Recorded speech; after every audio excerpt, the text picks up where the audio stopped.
Hello students, welcome to all of you on my YouTube channel any question let's make it easy. तो यहाँ पर मैं आपके सामने लेकर आ गया हूँ अर्थमेटिक प्रोग्रेशन का नेक्स्ट पार्ट। अर्थमेटिक प्रोग्रेशन का नेक्स्ट पार्ट, इससे पहले वाले पार्ट में हमने सीखा था कैसे अर्थमेटिक प्रोग्रेशन का nth टर्म फाइंड करते हैं। ठीक है, हमने सीखा था how to find nth term. तो nth term is equal to हमने सीखा था a plus n minus one into d. ठीक है, ये सीखा था। और हमने सीखा था कॉमन डिफरेंस कैसे निकालते हैं। कॉमन डिफरेंस सक्सीडिंग टर्म मतलब कि a2 माइनस a1 ऐसे भी निकाल सकते हैं, या फिर a3 माइनस a2, ठीक है, या फिर a4 माइनस a3। ठीक है, कोई भी आप मतलब succeeding term minus preceding term करोगे तो आपको क्या मिलेगा, कॉमन डिफरेंस।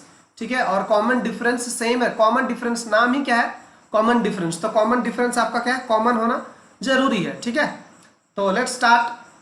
तो आज का वीडियो स्टार्ट करते हैं। इसमें एक्सरसाइज 5.1 का क्वेश्चन नंबर 1, 2 कर लिया था, 3 यहाँ से आगे बढ़ते हैं। इससे पहले कि स्टार्ट करें, फटाफट से चैनल को सब्सक्राइब कर दीजिए अगर आप नए हैं तो, और बेल आइकन को प्रेस कर दीजिए ताकि आपके पास नोटिफिकेशन पहुंचता रहे। ठीक है, तो लेट्स स्टार्ट नाउ। तो स्टार्ट करते हैं। यहाँ पर क्वेश्चन नंबर 3 है, for the following APs right the first term and the common difference. ये तो फर्स्ट टर्म, तो फर्स्ट टर्म ये जो पहला टर्म है ये फर्स्ट टर्म है। ये क्या मजाक है, ये तो मजाक हो रहा है आपके साथ। फर्स्ट टर्म निकाल दो, ये हो गया फर्स्ट टर्म। कॉमन डिफरेंस निकाल दो, तो common difference d is equal to क्या होता है, second term minus first term. तो second term minus first term 1 minus 3 is equal to कितना आ जाएगा, -2। और ये आपको बोला फॉर द फॉलोइंग एपीज, आपको बोला है कि ये एपीज हैं, है ना, एपीज हैं तब निकालो। हमें चेक करने की जरूरत नहीं है कि एपी है या नहीं। तो आंसर कितना हो गया, first term is 3 and common difference is -2। तो ये बाकी के 2, 3, 4 जो भी है वो आप कर लोगे ना, वो आप कर लोगे, एकदम गारंटी के साथ कर लोगे। ठीक, यहां पर आते हैं। फोर्थ नंबर क्वेश्चन में क्या है, for the following APs if they are an AP find the common difference d and write 3 more terms. अच्छा, तो कॉमन डिफरेंस निकाल दो, राइट 3 मोर टर्म्स, मतलब इसके आगे और 3 टर्म्स लिखना है, और 3 टर्म्स लिखना है हमें। तो सबसे पहले तो एक क्वेश्चन मैं करूंगा, यहाँ पर एक क्वेश्चन ही बताऊंगा, बाकी सारे आपको करने हैं। और आपको आंसर अपने आप आंसर सॉल्व करने के बाद आप आंसर जरूर मिला लें। ठीक, जब आंसर मिलाएंगे और आपका आंसर जब मिलेगा तो काफी मजा आएगा, आपको काफी खुशी मिलेगा। ठीक है, तो यहाँ पर सबसे पहले निकाल लेते हैं common difference. Common difference is equal to क्या आ जाएगा, for the following APs 4 minus 2 succeeding term minus preceding term. तो 4 माइनस 2 करा लो, सो 4 माइनस 2 इज इक्वल टू 6, ये आ गया। अब आपसे पूछ रहा है नेक्स्ट 3 टर्म्स, तो राइट 3 मोर टर्म्स। तो 3 मोर टर्म्स क्या हो जाएगा, आप इसमें 16 में 6 ऐड कर दो। ठीक है, 16 प्लस 6 ऐड कर दो, सो 16 प्लस 6 कितना आ जाएगा, 22। अब फिर से 22 में 6 ऐड कर दो, ठीक है, तो कितना आ जाएगा 28। अब फिर से आप 28 में 6 ऐड कर दो, ओके, तो ये कितना आ जाएगा 34। सो कितना बोला था, 3 मोर टर्म्स, तो ये हो गया 3 मोर टर्म्स। ठीक है, और ये हो गया कॉमन डिफरेंस। तो इस तरीके से मतलब कि क्या है, मतलब क्या है कि आपको जब भी आपको क्वेश्चन सॉल्व करना होता तो करना है, कॉमन डिफरेंस ऐड करो ना। आप कॉमन डिफरेंस ऐड करोगे आपको नेक्स्ट टर्म मिलता जाएगा। कॉमन डिफरेंस ऐड करो, नेक्स्ट टर्म मिलता जाएगा। तो ये जो लास्ट टर्म था ये कितना था, 16। हमने क्या किया, इसमें कॉमन डिफरेंस ऐड कर दिया तो क्या मिला, नेक्स्ट टर्म मिला। उसमें भी कॉमन डिफरेंस ऐड कर दिया तो नेक्स्ट टर्म मिला, ऐसा। ठीक है, बाकी सारे क्वेश्चंस आपको करने हैं। ठीक है, चलिए यहां पर अब जितना सीखा है हमने, जितना सीखा है उसके बेसिस पे अब हम क्या कर सकते हैं, एक्सरसाइज 5.2 सॉल्व कर सकते हैं। ठीक है, हम करेंगे एक क्वेश्चन सॉल्व यहाँ पर। ठीक, अगर आपको डाउट रहता, आप नहीं कर पाते हैं तो आप जरूर पूछेंगे। पूरा का पूरा यहाँ पे आपको मैं चम्मच से लेके आपके मुंह में खिलाऊंगा नहीं। ठीक, मैं खाना बना के पकाना सिखाऊंगा ताकि आप बना सको। ठीक है, ताकि आप बना सको। ठीक है, तो लेट्स स्टार्ट एक्सरसाइज 5.2। तो चलिए 5.2 स्टार्ट करते हैं। इस वाले क्वेश्चन में देखिए आपको ए दे दिया है ना, ए इज इक्वल टू क्या है, 7 है। ठीक है ना, ए इज इक्वल टू है 7। ठीक है, डी भी आपको दे दिया है 3, और आपको बता दिए हैं कि नंबर ऑफ टर्म 8 है। तो आपसे पूछा जा रहा है कि ए एन निकालिए। तो ए एन का मतलब क्या है, आपको ए 8 निकालना है, और 8 टर्म का मतलब क्या होता है, बताओ A8 का मतलब एट्थ टर्म, आठवां टर्म, आठवां टर्म का मतलब A plus 7D, A plus 7D। तो A8 आ रहा है, A8 इज इक्वल टू, आपको A का वैल्यू कितना है 7 प्लस 7 इंटू D मतलब 3। So eighth term A8 is equal to 7 plus 7 3 जा 21, ठीक है ना। So A8 is equal to 21 plus 7 28। तो ये जो आपका आंसर है यहाँ पे खाली स्थान आप भर लो। सो दिस विल बी 28, ठीक है। इसी तरह आपको क्या करना है, सारे में करना है। तो आप यहाँ पे ध्यान से देखना जरा, यहाँ पे क्या बोला जा रहा है, यहाँ पे आपको फर्स्ट टर्म दे रखा है, कॉमन डिफरेंस नहीं मालूम है, नंबर ऑफ टर्म्स दे रखे हैं और an दे रखा है। तो एक मैं आपके लिए ना, आपके लिए इसको भी सॉल्व कर देता हूं मैं, ठीक है। चलिए तो मैं आपके लिए खास आपके लिए मैं ये क्वेश्चन नंबर 2 भी सॉल्व कर दे रहा हूं, क्वेश्चन नंबर 2 भी सॉल्व कर दे रहा हूं। तो यहां पे देखिएगा, बात को समझिए, n इज इक्वल टू कितना दिया है, a इज इक्वल टू है -18, ठीक है, a इज इक्वल टू -18 है, और d नहीं मालूम। क्या बात है, d नहीं मालूम, d क्वेश्चन मार्क है, n इज इक्वल टू है 10 और an इज इक्वल टू है 0। an इज इक्वल टू 0 का तात्पर्य ये है कि 10th टर्म 0 है, 10th टर्म है 0। और 10th टर्म का मतलब क्या होता है बेटा, 10th टर्म का मतलब होता है a plus 9 into d, okay, is equal to 0। अब a का वैल्यू कितना है -18, यहां पे वैल्यू रख दो a का। तो a का वैल्यू कितना है बेटा -18 plus 9 into d is equal to 0। अब आप क्या करोगे, 18 को इधर फेंक दो, इधर side. So 9d is equal to 18 आ गया। So therefore d is equal to आ गया 2। तो आपका आंसर इस तरीके से आ गया। यहां पर आपने क्या भरना है 2। तो इस तरीके से बाकी के क्वेश्चन एक्सरसाइज 5.2 के आपको करने हैं, और करने के बाद आपसे हो जाता है, मजा आता है, कैसा समझ में आता है या नहीं आता है कमेंट में जरूर बताएं, ठीक है। आपको नहीं समझ में आता है तो जरूर बताएं, मैं हो सकता है आपको इससे अच्छा और अच्छे तरीके से बता पाऊं, ठीक है बच्चों। चलिए यहां पे बात कर लेते हैं क्वेश्चन नंबर 2 का। देखिए क्या बात है, यहाँ पे ABCD है, कौन बनेगा करोड़पति जैसा टाइप से क्वेश्चन आ गया यहाँ पर, ठीक है ना। तो choose the correct choice in the following and justify. Okay, तो आपके कंप्यूटर स्क्रीन पर ये रहा क्वेश्चन 5 करोड़ के लिए, ठीक है। तो आपके पास option A, B, C, D। आप क्या करो, आप ऐसा करो, मेरे से पहले आप खुद सॉल्व कर लो, ठीक है। मेरे से पहले आप वीडियो को रोको, stop the video and solve it, ठीक है, फिर मजा आएगा, ठीक है, फिर मजा आएगा। तो मैं इन दोनों में से कोई एक ही क्वेश्चन करूंगा, तो मैं पहले क्वेश्चन कर लेता हूं, ठीक है। So let's start this. 30th term आपको फाइंड करना है ना, 30th term of this AP। इसका 30th टर्म क्या होगा, तो ये क्या है, ये तो बहुत साधारण, बहुत बहुत बहुत सिंपलेस्ट क्वेश्चन है बेटा ये। चलिए तो फाइंड कर लेते हैं। Here a is equal to कितना है 10। ये क्या है आपका फर्स्ट टर्म, कॉमन डिफरेंस। अच्छा, ये तो डिक्रीजिंग AP है सर। अच्छा, तो second term minus first term, succeeding term minus preceding term, अगला टर्म माइनस पिछला term. So 7 minus 10, 7 minus 10 is equal to -3। Okay, so a is equal to 10, d is equal to कितना आ गया -3। अब करते क्या, देखिएगा ध्यान से, हमें क्या फाइंड करना है 30th टर्म। 30th टर्म का मतलब क्या होता है A30, A30 is equal to a plus एक कम d।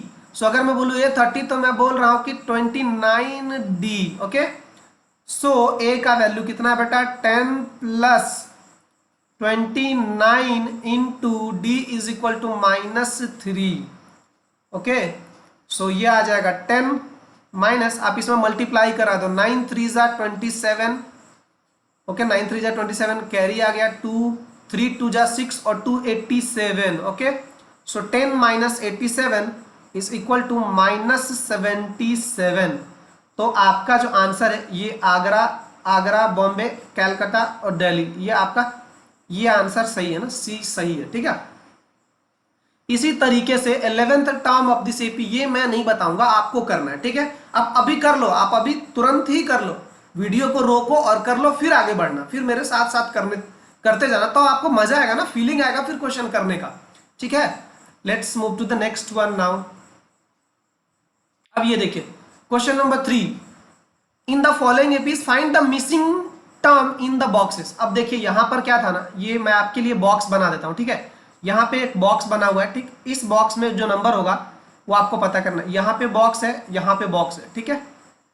यहां पे बॉक्स है और यहां पे बॉक्स है, ठीक। ये इसमें 1 2 3 4 बॉक्स है यहाँ पर, ठीक है।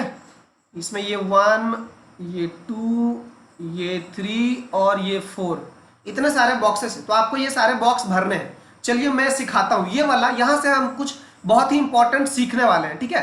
सो चलिए शुरू करते हैं इसको भी। बहुत ही मजा आने वाला बेटा, बहुत मजा आने वाला, बहुत कुछ सीखने वाले हैं हम लोग। तो पहला क्वेश्चन, फर्स्ट टर्म दे रखा है, first term is equal to 2, okay. And ये क्या है, सेकेंड टर्म नहीं है लेकिन थर्ड टर्म तो है, थर्ड टर्म है। ये क्या है, ये थर्ड टर्म। थर्ड टर्म का मतलब क्या होता है, थर्ड टर्म का मतलब होता है a प्लस 2d। क्या होता है, a plus 2d, okay, a plus 2d। और a प्लस 2d कितना दे रखा है, a प्लस 2d है थर्ड टर्म का मतलब, और दैट इज इक्वल टू 26। तो हमारे पास a इज इक्वल टू 2 आ गया और a plus 2d is equal to 26 आ गया, ठीक है ना। तो अब हम क्या करते हैं, यहाँ पे a का वैल्यू इसमें रख देते हैं, या फिर हम यूं बोल दे, इसको बोल देते हैं नंबर 1 और इसको बोल देते हैं नंबर 2।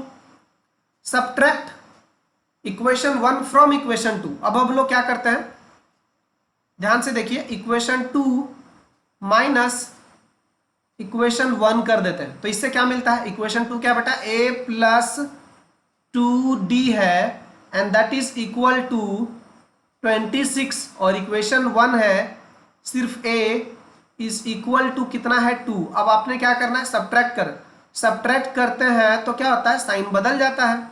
सो ये माइनस हो जाएगा और यहाँ पर ये माइनस हो जाएगा।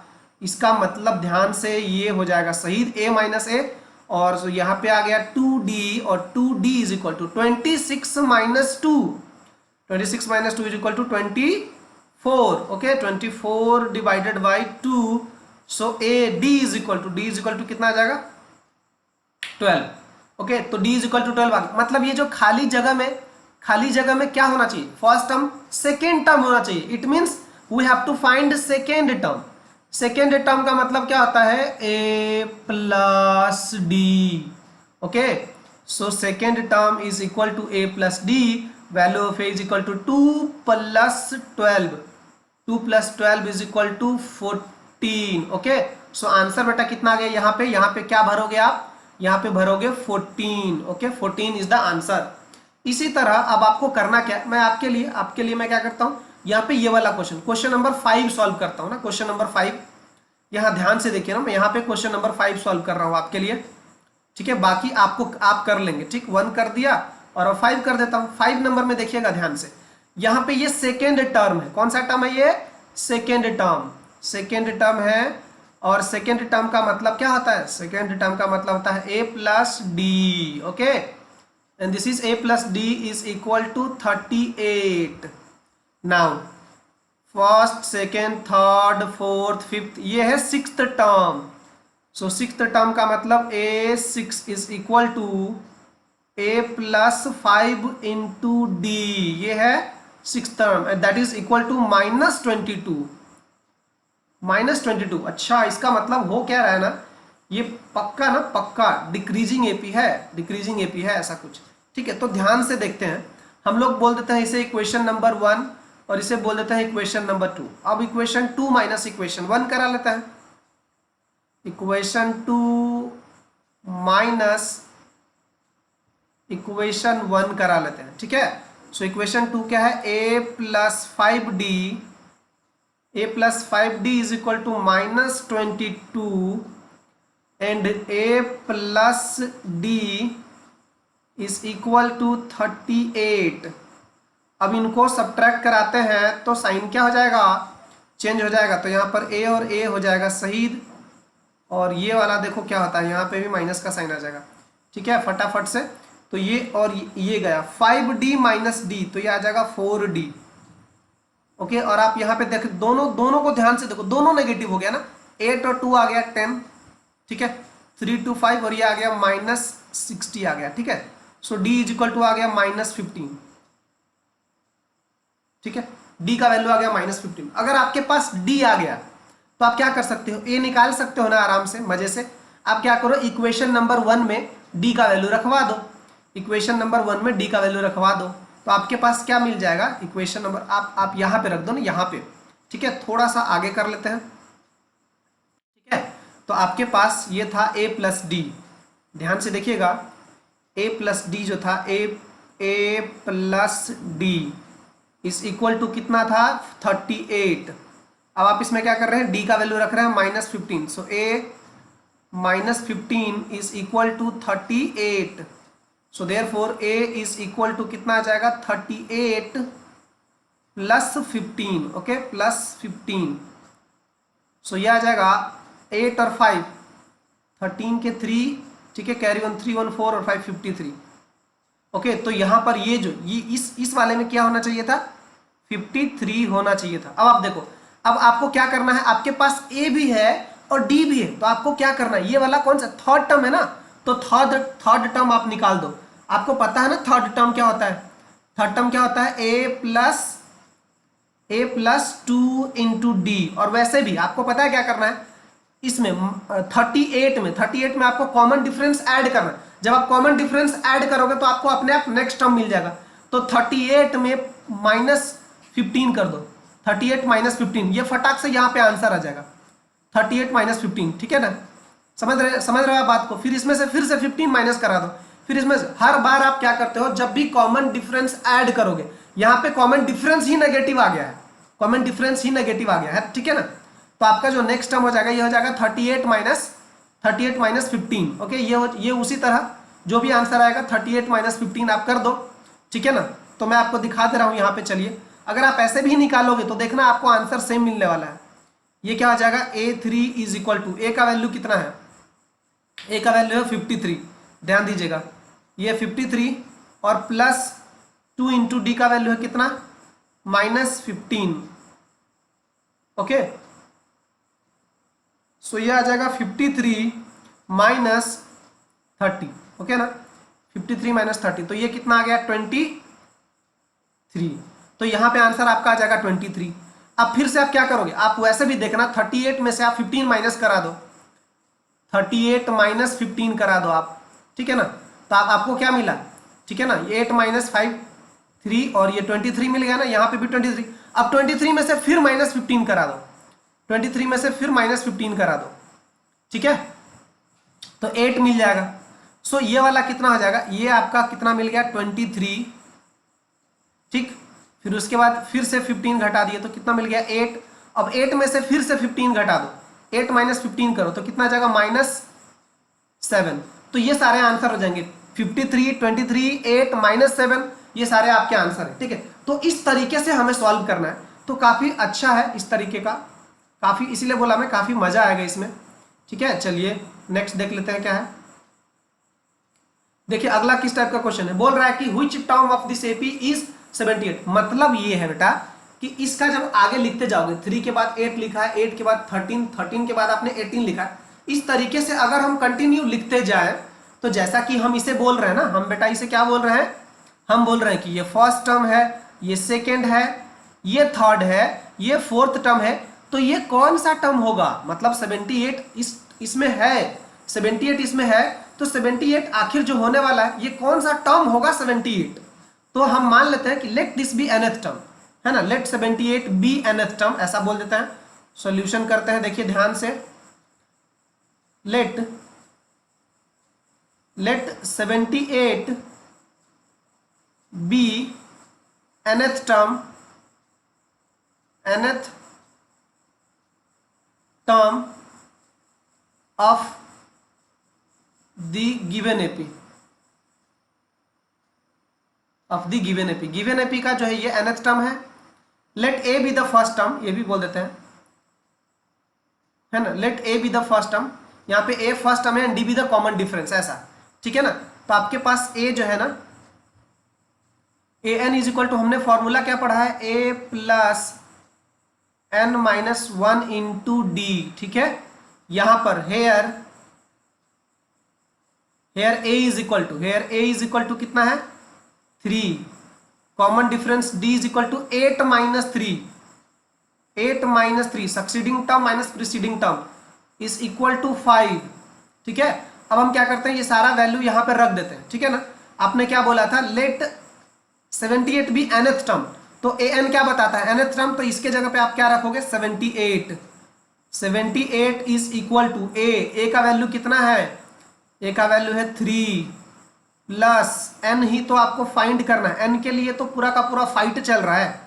ठीक है, इनटू ये वाला d क्या है 5, तो आप क्या करो 78 हो जाएगा, यहां पे ये एरो इंप्लाइज दैट का sign, so this will be 3 plus 5 times n minus 5। ठीक है, so this is 78 is equal to 5n, और ये 3 माइनस 5 कितना आ जाएगा -2। अब आप इस 2 को इधर साइड धकेल दोगे तो ये आ जाएगा 80 is equal to 5n। Okay, so यहां पे n से डिवाइड करा दो, so n is equal to आ जाएगा 16। इसका मतलब है 78 is 16th term of this AP, 78 is 16th term of this AP. इस एपी का 16th, जब आप लिखते जाओगे, एकदम लेबर टाइप से काम करोगे ना, वैसे हमें तो ऐसा करना नहीं है, तो आप पाओगे कि जो 16th टर्म है ना, इसका जो इसका 16वां टर्म है वो 78 होगा। अच्छा, कभी कभी क्वेश्चन हमसे कैसा पूछा जाता है कि क्या ये नंबर इस एपी का कोई टर्म है, कभी कभी ये क्वेश्चन आता है, तो मैं आपको बता दे रहा हूं, प्रोसीजर सेम है। हम उसे पहले मान लेंगे कि हाँ ये इस एपी का कोई टर्म है, तो यहां पर जरूरी ये है जो हमारा n का वैल्यू निकले, बेटा ध्यान से सुनना मैं क्या बोल रहा हूं, n का जो वैल्यू निकले वो नेचुरल नंबर होना चाहिए, क्योंकि क्या हो, टर्म या तो पहला होगा, दूसरा होगा, तीसरा, ऐसा थोड़ी ना होगा कि 5/2 5.5वां टर्म है, 10.5वां टर्म है, तो n का जो भी वैल्यू आए वो नेचुरल नंबर आना चाहिए। n का वैल्यू तो बोल देंगे कि हाँ ये n का वैल्यू नेचुरल नंबर आ गया, तो इसका मतलब जरूर से ये जो गिवन नंबर है वो क्या है, इस एपी का कोई ना कोई टर्म है। मान लो आपने n निकाला, यहीं पे n निकाला, और आपका n मान लो ऐसा आ जाता कि 17/3 ऐसा आ जाता है n। इसका मतलब क्या है, मतलब 17/3 कौन सा टर्म है? आप बात को समझ रहे हो क्या? आप बात को समझ रहे हो? ठीक है, तो इस तरीके से मैं बोलना चाह रहा हूं कि 70, अब मान लो n निकाले, अब n निकाले और आपका n आ गया 4.2, तो 4.2 कोई टर्म थोड़ी ना होता है एपी का टर्म क्या होता है, पहला, दूसरा, तीसरा, चौथा, हर natural number, n should be natural number, n कैसा होना चाहिए, नेचुरल नंबर होना चाहिए। ठीक है, n नेचुरल नंबर होना चाहिए। तो आपको जो अभी कॉन्सेप्ट बताया इस पे बेस्ड क्वेश्चन है आपके नीचे, अभी तक जितना हम क्वेश्चन हमने कर लिया, ये देखिए फटाफट से क्वेश्चन देख लेते हैं। जो क्वेश्चन है ये क्वेश्चन आपको करना है, जो मैं अभी आपको क्वेश्चन दिखाने वाला हूं ना, ये आपको करना है। ठीक है, find the number of terms, यहाँ पे नंबर ऑफ टर्म्स निकालने हैं। ठीक है, इस वाले में नंबर ऑफ टर्म्स निकालना है, तो नंबर ऑफ टर्म्स मैं आपके लिए निकाल दूंगा। ठीक, नंबर ऑफ टर्म्स निकालूंगा मैं नेक्स्ट वीडियो में, आगे का बात करने वाला हूं। ओके, तब तक के लिए थैंक यू। आप वीडियो को देखते रहिए, अच्छे से घर में बैठ के मजे कीजिए और खूब सारा पढ़ाई कीजिए। ठीक है, ये टाइम है, आप इस टाइम को यूटिलाइज कर सकते हैं, क्योंकि बाकी बच्चे यहाँ पर घर में बैठ के पता नहीं क्या कर रहे हैं। आप थोड़ा बहुत पढ़ के उनसे आगे बढ़ सकते हैं जिंदगी में। ठीक है, thank you for watching the video.